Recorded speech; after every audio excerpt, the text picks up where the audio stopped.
নেক সন্তান পাওয়ার কোনো আমল আছে কিনা। নেক সন্তান পাওয়ার জন্য ভালো স্ত্রী, যিনি আল্লাহ ভীরু, মুত্তাকি, পরহেজগার, ধার্মিক, সেরকম স্ত্রীকে জীবনসঙ্গী হিসাবে গ্রহণ করতে হবে। এটা হলো প্রথম কাজ।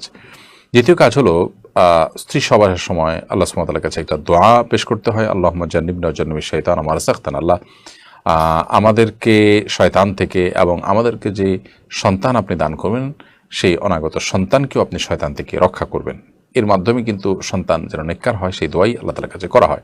সেই সাথে আল্লাহ তাআলার কাছে সাধারণ দোয়াগুলো করা যেতে পারে। সূরা ফুরকানের 14 নম্বর আয়াতে যে দোয়া আছে, রব্বানা হাব লানা মিন আজওয়াজিনা ওয়া যুররিয়াতিনা কুররাতা আয়ুন। আল্লাহ আমাদের জীবনসঙ্গী এবং সন্তান সন্ততিদেরকে আপনি আমাদের চক্ষু শীতলকারী বানিয়ে দিন এবং আমাদের মুত্তাকিদের ইমাম বানিয়ে দিন।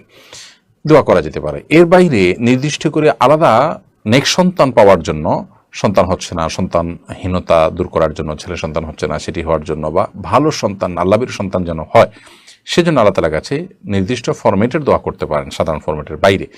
সেই দোয়া বিভিন্ন নবী রাসূলগণ করেছেন, ইব্রাহিম আলাইহিস সালাম করেছেন, জাকারিয়া আলাইহিস সালাম করেছেন। যেমন রব্বি হাবলি মিনাস সালিহিন, হে আল্লাহ আপনি আমাকে নেককার সন্তান দান করুন। রব্বি লা তাদারনি ফারদা ওয়া আনতা খায়রুল ওয়ারিসিন, হে আল্লাহ আপনি আমাকে একা রেখে দিবেন না, আপনি সর্বোত্তম ওয়ারিস। এভাবে রব্বি হাবলি মিন লাদুনকা যুররিয়াতান তাইয়্যিবাহ ইন্নাকা সামিউদ দুআ, আল্লাহ আপনার পক্ষ থেকে আপনি আমাকে পবিত্র সন্তান, ভালো সন্তান দান করুন, আপনি দোয়া শ্রবণকারী। এইভাবে এই দোয়াগুলোর মাধ্যমে আল্লাহ তাআলার কাছে নেক সন্তান কামনা করা যেতে পারে। দোয়াগুলো পড়ার নির্দিষ্ট কোনো সময় নেই, যে কোনো সময় আমরা আল্লাহর কাছে বেশি বেশি অর্থ বুঝে বুঝে নিবেদন করতে পারি।